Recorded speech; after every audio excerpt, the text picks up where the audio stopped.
All right, so we've already made it through law number 1. Who could tell me what was law number 1? The law of the teacher. And what did that law say about the teacher? Know the lesson. That's right. Know your subject. That's the law of the teacher. Very good. All right, I'm going to review this after each lesson with you to make sure they stick. So law number 2 is the law of the learner. And here is how Gregory describes it. The learner must attend with interest to the fact or truth to be learned. So there's an expectation upon the teacher, and there's an expectation upon the student. The teacher has to know the subject matter. The student has to pay attention. Pretty simple, straightforward, right? If those two things don't take place, will learning take place? Nope. Teacher has to know what they're talking about, and the student has to be paying attention to the teacher. Without those two conditions, you will not have education. So we need to think about, what does that actually mean? What does it mean to pay attention? What is attention? How would you describe this term? And how do you tell when a student is paying attention? Yes, that's going to be law number 4, I think, the law of the lesson. So we're going to get there. You're correct. Yeah, the student does have to have some prior foundation of knowledge. Okay, but attention, Jim? Focus, good. Eye contact, there you go. Lee, is that what you were going to say? So one of the ways of telling if the student's paying attention to you is, are they actually looking at you? Can you tell by their body language that they are focused upon the lesson? If you're not looking at me. Right. That's true. Eye contact is not a guarantee. And also the flip side of that is sometimes they can be looking you straight in the eye and nothing is getting through. Right? That can happen as well. So eye contact is a good indicator, but it's not an infallible indicator. I have actually found that to be the case. Earlier in my years in teaching, I thought that if they're doodling, they're not paying attention to me. Some of them, that actually helps them to focus, especially for students that have ADHD. They need some sort of release for that nervous energy. And they can do that and still focus on the lesson. So I no longer have a strict no doodling policy. That actually does help some students, or it's at least not a hindrance for some students. Here is how Gregory describes attention. The attitude in which the thought power is actively bent toward or fastened upon some object of thought or perception. It is an attitude not of ease and repose, but of effort and exertion. In other words, attention is an act of willpower. You have to deliberately direct your focus upon some object or some lesson. So you're not simply a passive recipient of whatever the material is. The student actually has to exert their energy, their willpower, to focus upon that subject matter. It's in your attitude. Attention is an attitude. And there are two ways of getting a student's attention. That attention can either be compelled or it can be attracted. What's the difference here? How would you describe the difference between a compelled attention and attracted attention? The learner's interest. Yeah. Sharon. Offer him candy. I mean, you're right. It's the stick and the carrot, right? So compelled attention involves either a system of rewards or punishments, right? The stick or the carrot. What's going to be more effective for learning? Compelled attention or attracted attention? Ideally, yes. You want them to have a genuine interest. Modern psychologists will describe this as the difference between extrinsic motivation and intrinsic motivation. Okay? Extrinsic motivation, they're paying attention because they have to, because they want something from it or whatever, some reward or avoidance of punishment. But in an intrinsically motivated attention, when it's attracted attention, they're genuinely interested in the topic. They're seeking to expand their own knowledge because of their own desire to better understand this subject. And so, if you can present the material in such a way that attracts their attention, you're going to be much more successful in teaching them. Now, as a classroom teacher, you're not guaranteed this. There are things that you can do to compel their attention, especially, if it's in a classroom where they're getting a grade or where you can contact their parents. But that's going to be less successful, right? They're just not going to get as much out of it if you have to resort to those sorts of incentives to get them to pay attention. So your job as a teacher is to find a way of attracting their attention, right? So that they have a genuine interest in the subject matter. So we need to think about what are the ways of drawing their interest.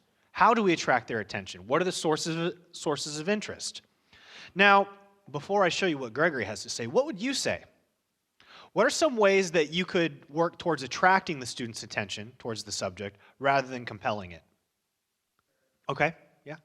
Yeah, describe like a story or a concrete situation or experience where this lesson applies and has relevance. So if they can see its practical relevance or how it connects to everyday life, yep, they're going to be more interested. Anything else, John? Kathy had mentioned to me required versus elective. Required versus elective. Now, in a Sunday school classroom, we don't really have that kind of distinction. So in formal education, yes, that distinction has relevance. I've found that when I've taught electives, I don't really have to coerce the students much at all. They're there because they want to be there. So, yeah, in an elective, they're going to have that attracted attention from the get-go. You may not get that luxury, though, as a Sunday school teacher, though, because we don't have required classes and elective classes here. Not exactly. Well, let me tell you about what Gregory says are the potential sources of interest to attract a student's attention. He says, the mind cannot refuse to heed that which appeals with power to the senses. Whatever is novel and curious, beautiful, grand, or sublime, in mass or motion, whatever is brilliant, strange, or charming in color or combination, the eye fastens and feeds upon these, and the mind comes at its bidding to enjoy and protract the feast.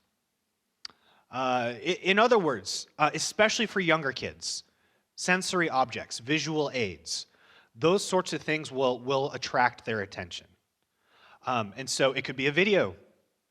It could be a song. There's a lot of, multi-sensory aids that you could use that will draw in their interest. For older students, for when I'm teaching to adults, I don't necessarily have to rely on visual aids like that as much. At the younger age, they're much more sensory oriented, and so those visual aids are more helpful. I still use them from time to time. I'll use like a picture or a video sometimes in my Sunday school lessons. But sometimes what could be interesting to an adult is just the shock of a new idea, something that they had never heard before. Could you imagine being in the original Jewish audience that first heard Jesus preach the parable of the prodigal son?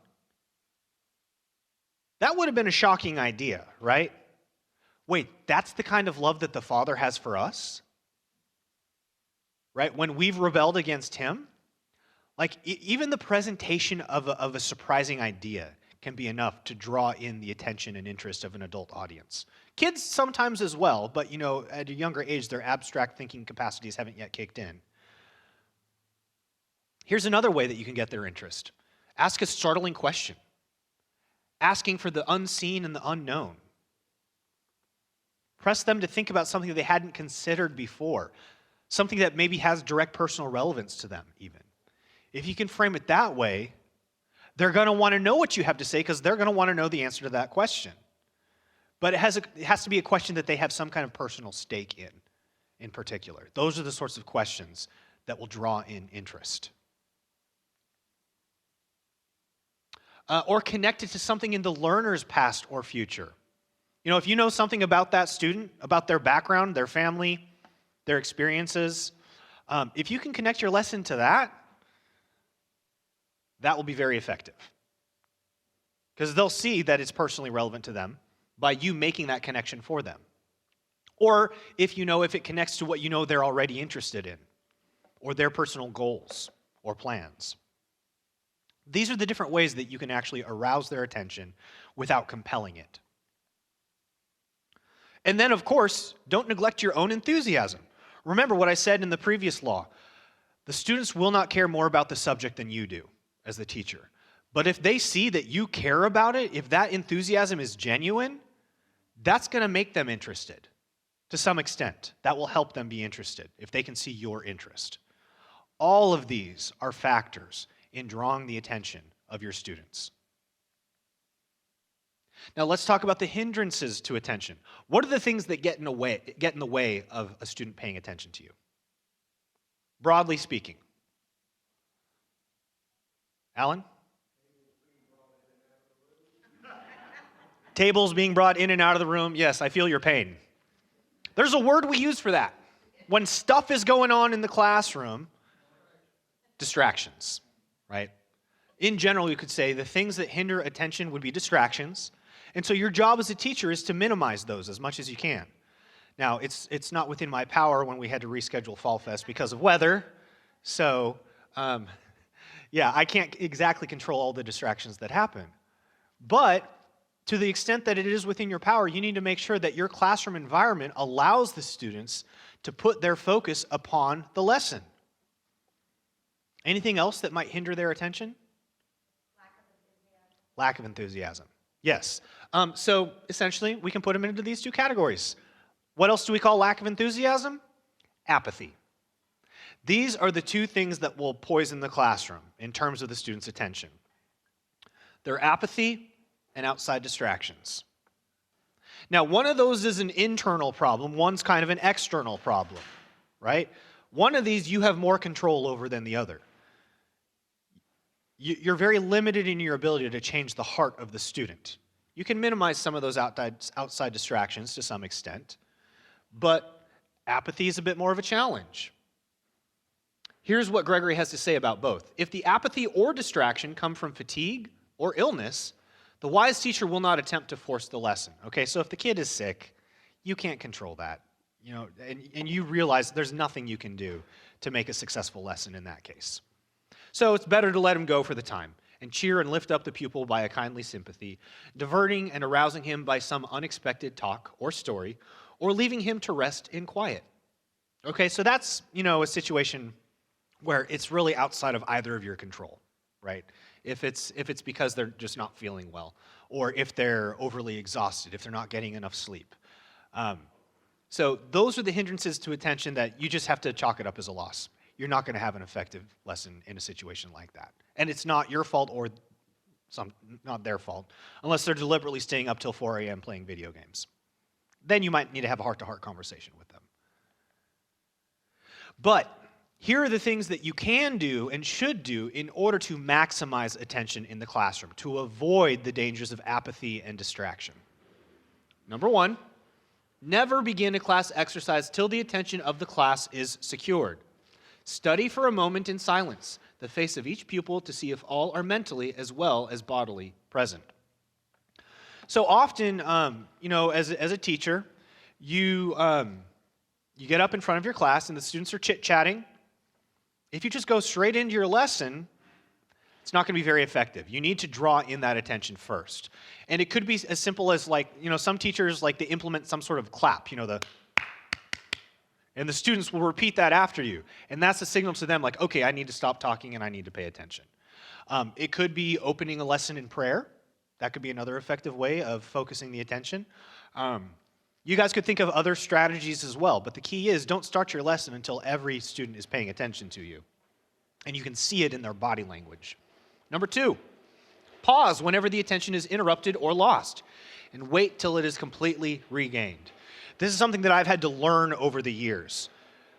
Do not compromise with them on this, okay? I have learned over the years to implement a strict rule number one policy. My rule number one policy is don't talk out of turn.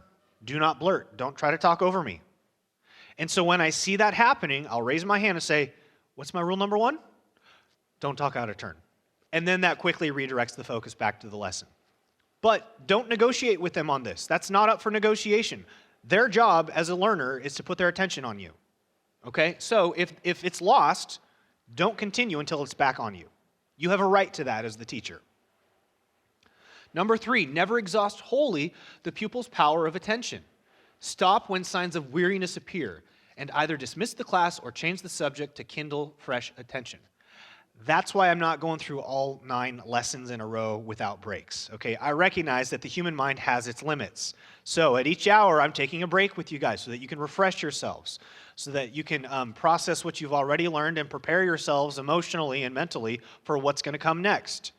So recognize the limits of their ability to pay attention and be accommodating in that respect. Don't compromise when it comes to willful distractions.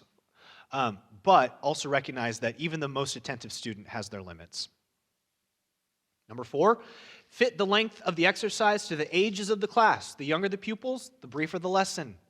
You know, their attention span is shorter when they're younger. That's just a reality that you have to learn to adapt to. Those capacities will increase as they get older, and you can exercise them in those capacities.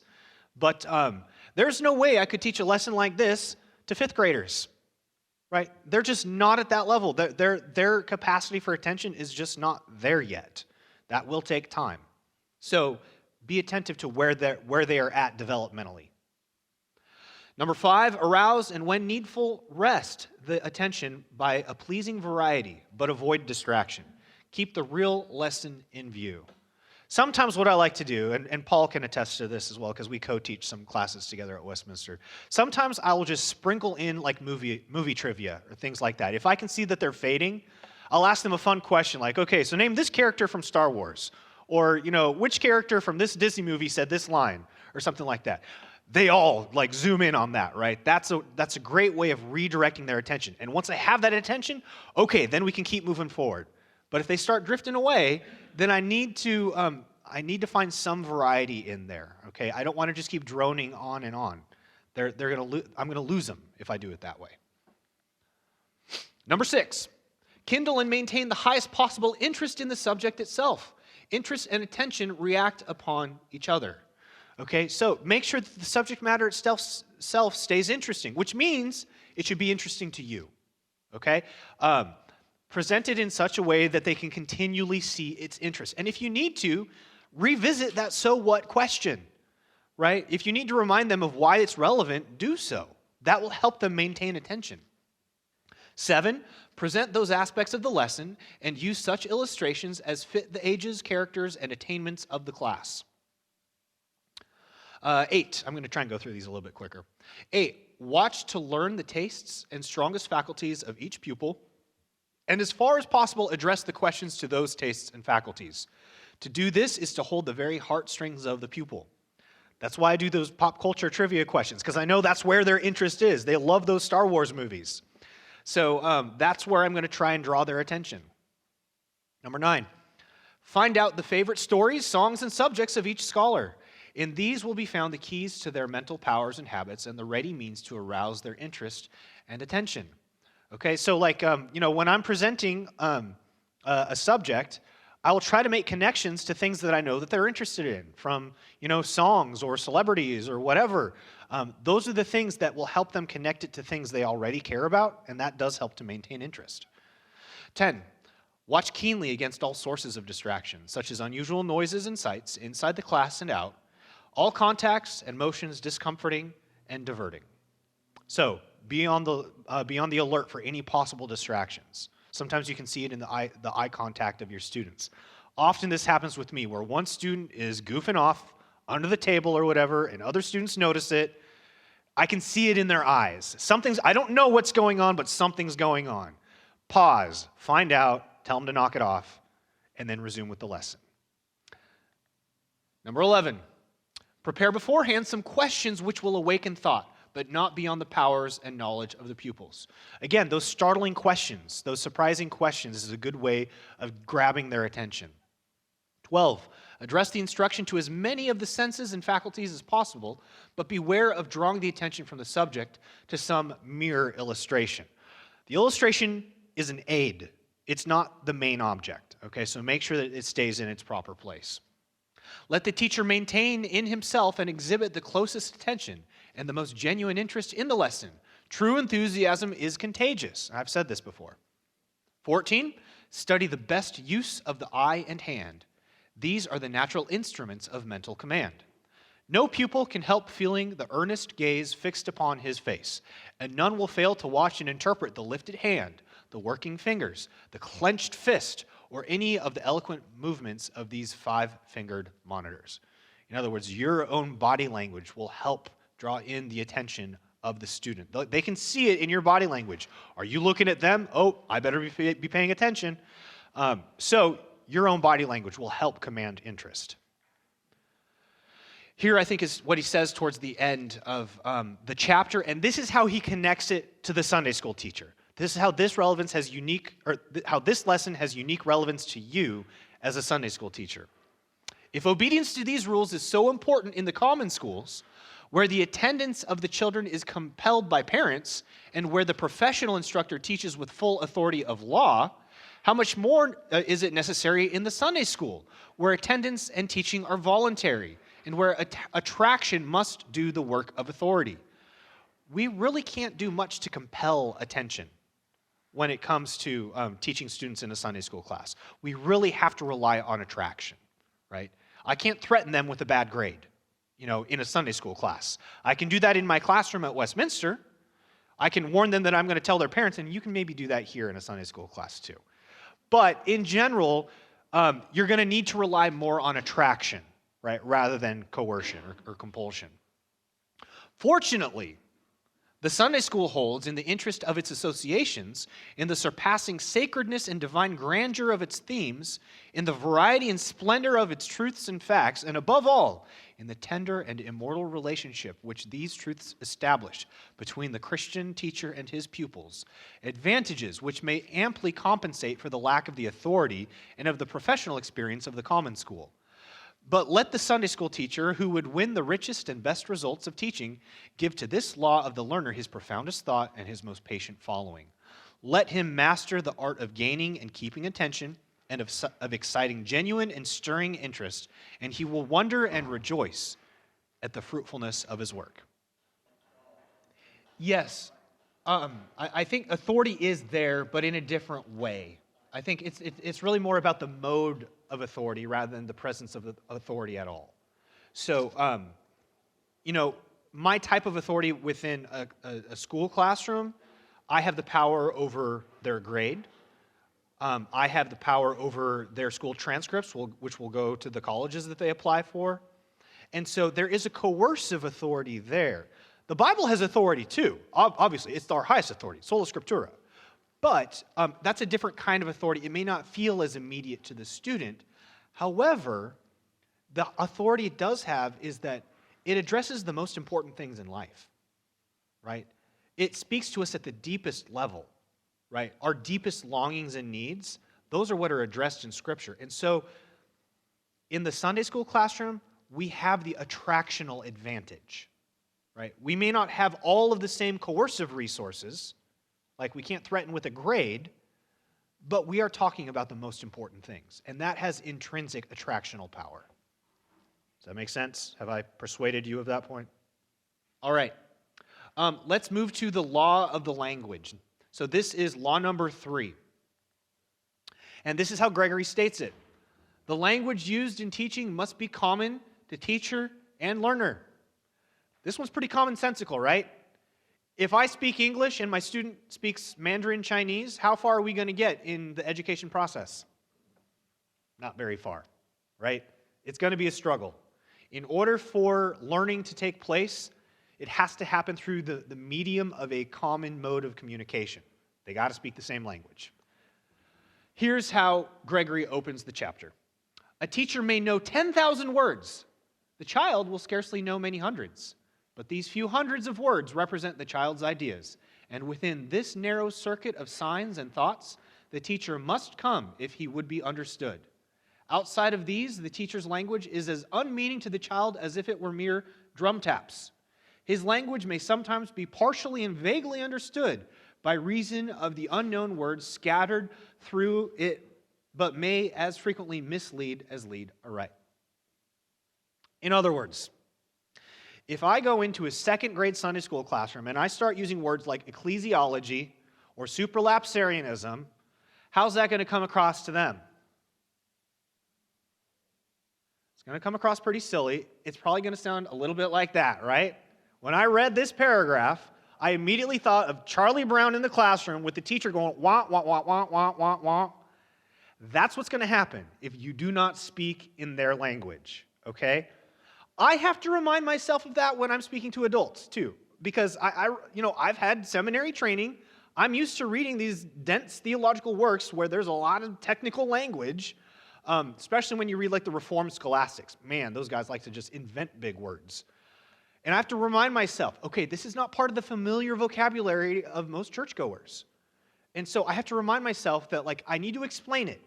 One of the rules that I learned in seminary was never underestimate the intelligence of your congregation, but never overestimate their education. Does that make sense?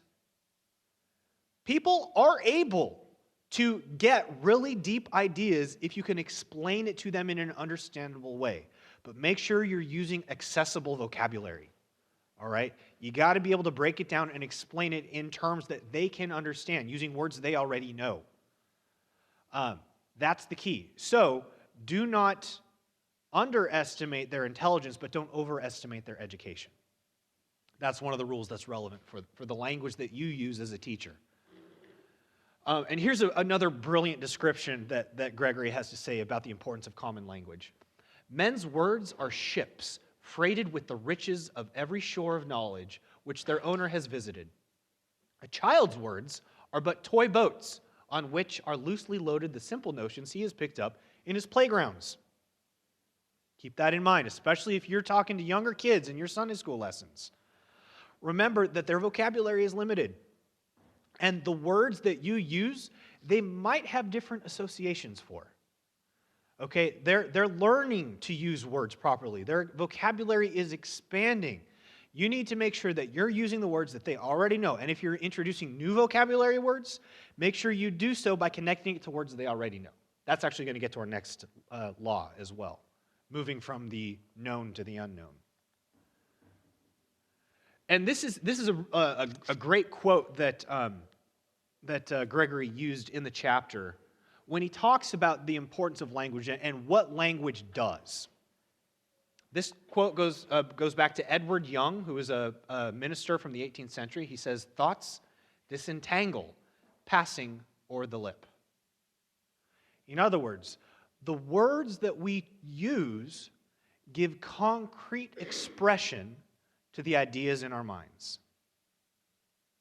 A word is a vehicle that conveys understanding from one mind to another. That's how words function, okay? Now, the word itself has no intrinsic meaning. That's why different languages have different words for a different word for dog, for example. You know, in English, we say dog. In Spanish, what do we say, Kim? Perro? Okay, yeah. In Arabic, we say kalb.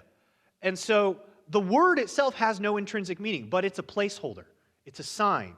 It's a receptacle of meaning. And when that meaning is shared between two minds, understanding can pass between those two minds. If I have a thought in my mind and I can put it in the right words, that understanding can now be transmitted to another mind. That's how the process works. But it only works if we have an agreement on what that receptacle points to, right? What that word signifies. Is this point making sense? Like, this is like the deep level stuff in linguistics. This is like what scholars talk about when they get into the science of semiotics and stuff. But in a practical way, this is what that means for how we use language as teachers. Rule number one for applying this law would be study constantly and carefully the pupil's language to learn what words he uses and the meanings he gives them. To communicate in language they'll understand, you have to know their language. Okay? I have learned from my students all variety of terms and concepts that are kind of like brand new to this Gen Z, right? There are terms that they're using that I had never heard about before. The better I know their vocabulary, the more effective I can teach to them. So keep that in mind. Pay attention to your students' language as well. Learn their language so that you know how to communicate on their level. That's right. They will have to learn, but they do that by knowing how to connect it to the language they already use. I mean, we expand our vocabulary. This is how kids learn to speak as well, right? So vocabulary expands. We define a word by using other words, right? And the definitions we give would be meaningless unless we already know the words we're using to define it. So whenever we're doing cross-cultural communication, it's the same way as well. We can and should expand their vocabulary, their language, their understanding, but it's always going to be based on their prior knowledge, their prior language. Right.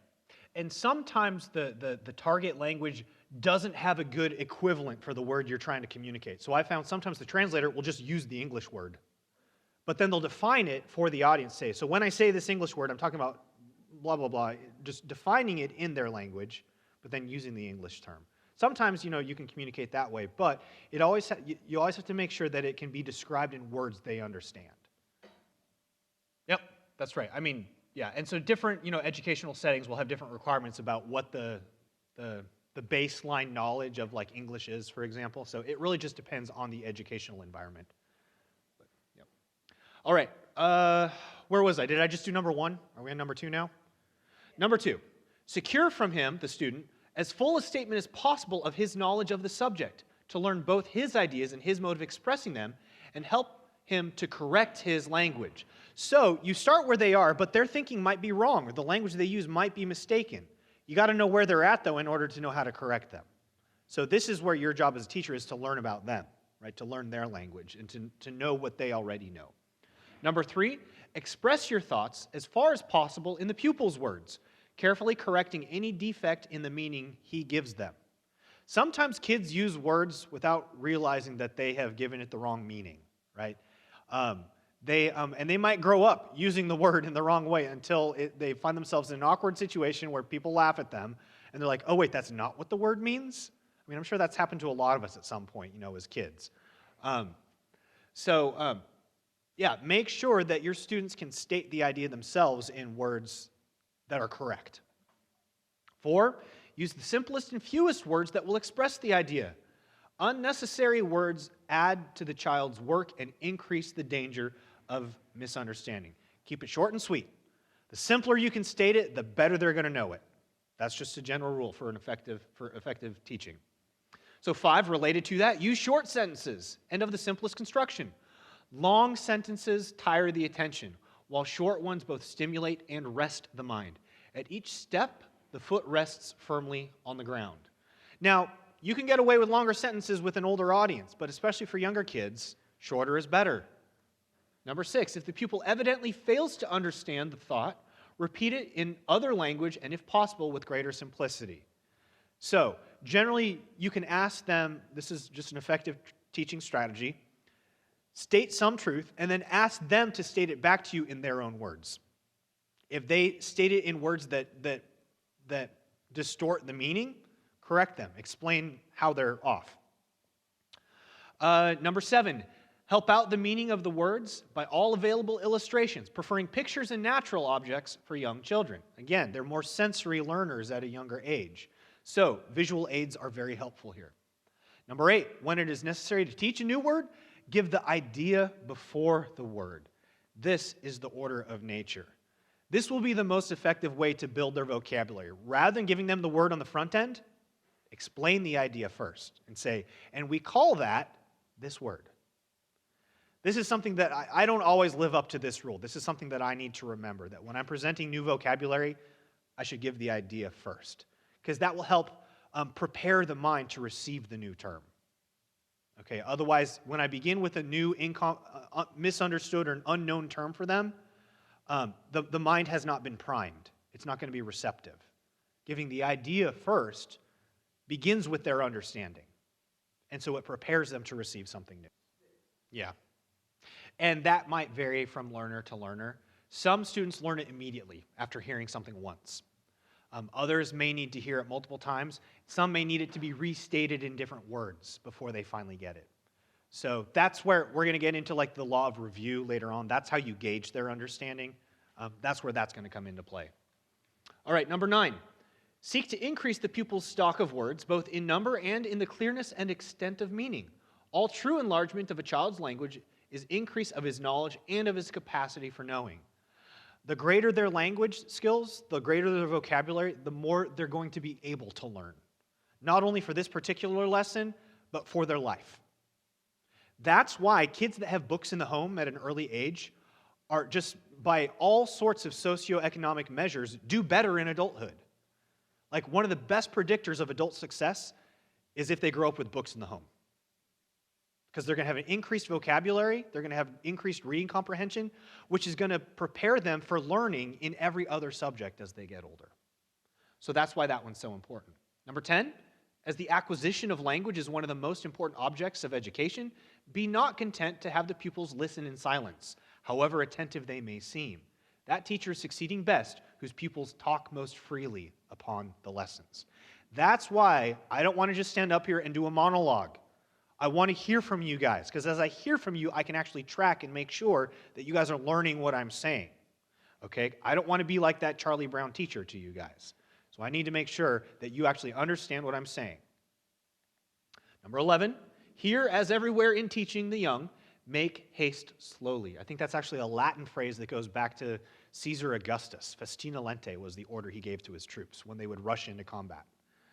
Let each word be conquered into use before it is placed by too many others.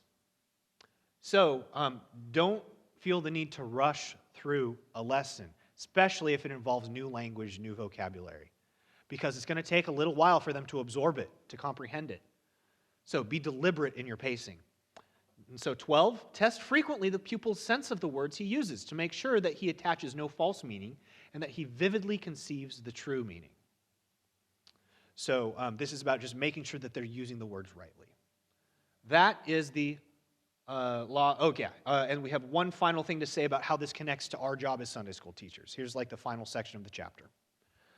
Most of the topics studied in school lie outside the daily life and language of children. And every science has a language of its own, which must be mastered by him who will learn its truths. And if in common science this need of language is so great, how much more in those high spiritual themes with which the Sunday school teacher has to deal? Religion involves the grandest facts and the sublimest truths known to the mind of man. But how are they dwarfed and distorted by the half-understood terms in which they are frequently told? The Word of God is the sword of the Spirit. But how shall it make its way to heart and conscience when wrapped in a mass of half-concealing words? To the teacher of children in the schools of Bible learning, more than to any others, should come the warning to make his words clear as plate glass, luminous as light itself, sharp as polished blades, painting truths as apples of gold in pictures of silver. I love that language. And stirring the depths of the mind as the bugle stirs an army. So our subject matter as Bible teachers is the most important subject matter that exists. It is the Word of God. But make sure that you are communicating the Word of God in words the students can understand, right? So that they can actually grasp the truth, so that that sword of the Spirit can actually pierce to the heart, to the soul, to the spirit. And then I think we're on lesson 4, so 4. Let me go through this one, and then we'll have a break, okay? So we're almost halfway there. The law of the lesson. Here's how Gregory states the law of the lesson. The truth to be taught must be learned through truth already known. Can you see how this kind of builds on what we've already said about language? So, just to make sure we recap, what was law number 1? The law of the teacher. They need to know their subject. Law number 2, the learner. Pay attention. Law number 3, language. Make sure you're speaking the same language. And then law number 4, the lesson. Now, there is a connection you can see between the law of language and the law of the lesson. To move from the known to the unknown. The truth to be taught must be learned through truth already known. Same with language. We should be building on language that they already speak. Here's how he begins the chapter. Knowledge is truth discovered and understood. Truth yet hidden in the depths and ocean of the undiscovered is the unknown. The known is science, learning, the revealed. It is the gold taken from the mines of truth by human hands and wrought into forms of beauty or of use, or coined into currency for the markets of the world. Again, I just love his metaphors. The unknown is the precious metal lying hidden under sea and land, seen only by omniscience. The known to each individual is that truth which he has mastered and made his own. All else to him is the unknown. Much which is to the teacher knowledge is to the child the unknown. And it is to this unknown that our law especially applies. The path of learning to this must be constructed through the pupil's knowledge.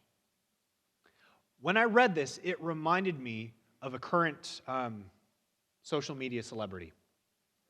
Who knows who this is? Sharon? Who is it? Y'all know who Jordan Peterson is? What do you guys know about Jordan Peterson?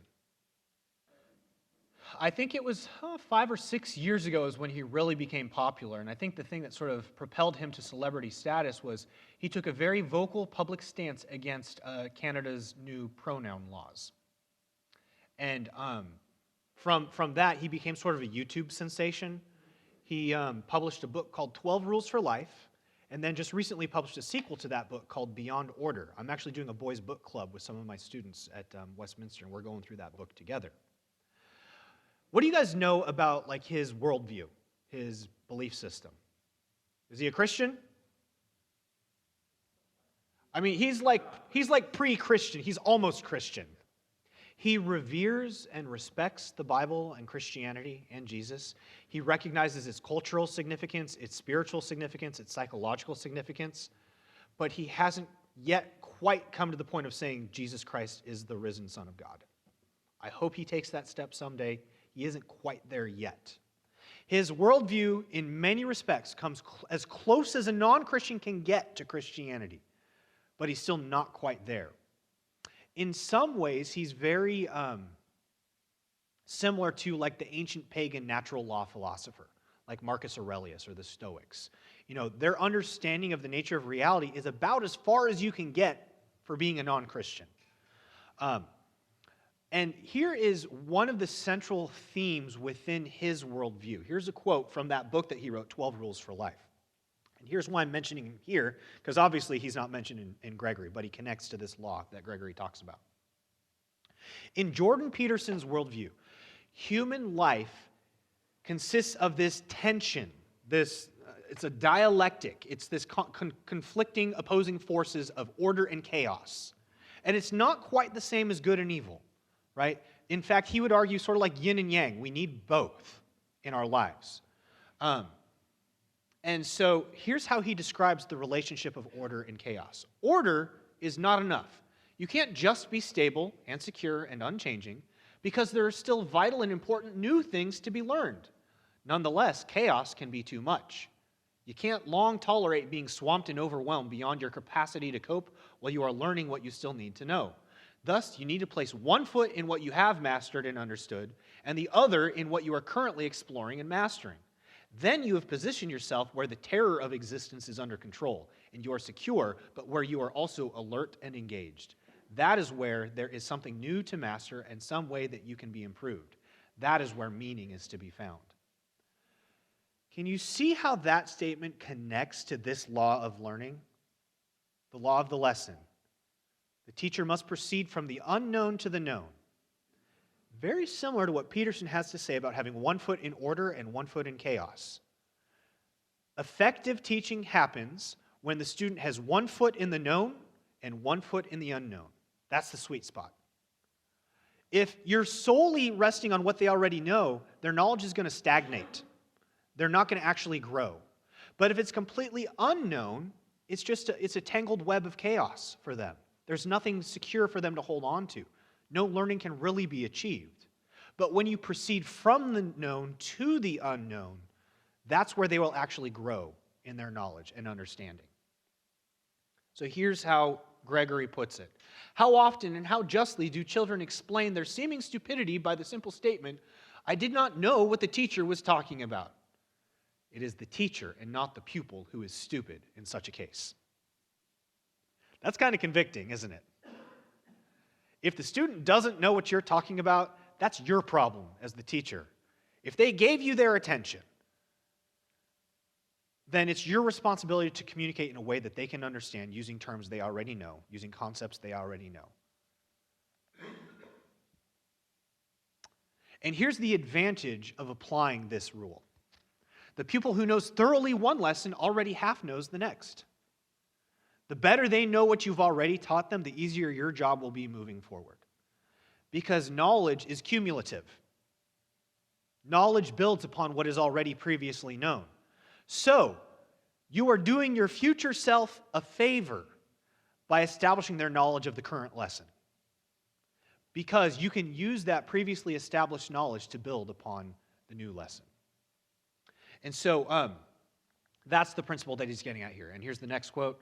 What is wanted is not absolute completeness of knowledge, as the book may give it, but clear and correct thinking and knowing up to the limits within which the child can know. Such knowledge as the pupil's previous knowledge has made possible, and such as will serve him to learn more. Okay? The knowledge the student should achieve doesn't have to be encyclopedic, but it has to be correct as far as it goes. So maybe you don't get through the whole lesson. That's okay. But make sure that what you do get through, they actually do know. That will be a successful lesson. So, how do we put this into practice? These are the rules for applying this law, and then we can take a break. Number 1, find what your pupil knows of the subject you wish to teach, not of some textbook, but of the facts and elements of the subject. This is his starting point. Number 2, make the most of the pupil's knowledge. Let him feel its extent and value as a means of learning more. 3, lead him to clear up and freshen his knowledge by attempting a clear statement of it. This will bring him to the border of the unknown. Number 4, begin with facts which lie next and which can be reached by a single step from those already familiar. Geography with the visible landscape, or some river or mountain the pupil has visited. History with his own memories. Morals with his own conscience. Number 5, connect every lesson as much as possible with former lessons and with the pupil's knowledge and experience. Number 6, study the steps so that one shall lead naturally and easily to the next, the known leading to the unknown. 7, proportion the steps to the age and power of the pupil and make sure that he understands fully the new truth. Each additional fact, reason, proof, and inference may be treated as a step. Do not discourage the little one with too long lessons, nor disgust older pupils with lessons too short and easy. Again, the goal is 1 foot in the known and 1 foot in the unknown. Number 8, find illustrations in the most common and familiar objects and facts suitable for the purpose. They will carry their own familiarity into the subject. Number 9, lead the pupil to find fresh illustrations of the lesson in something he has seen or heard. 10, make every new truth familiar and fix it in the memory for ready use to explain other truths. 12, incite the pupil to use his knowledge in all ways practicable to find or explain other knowledge.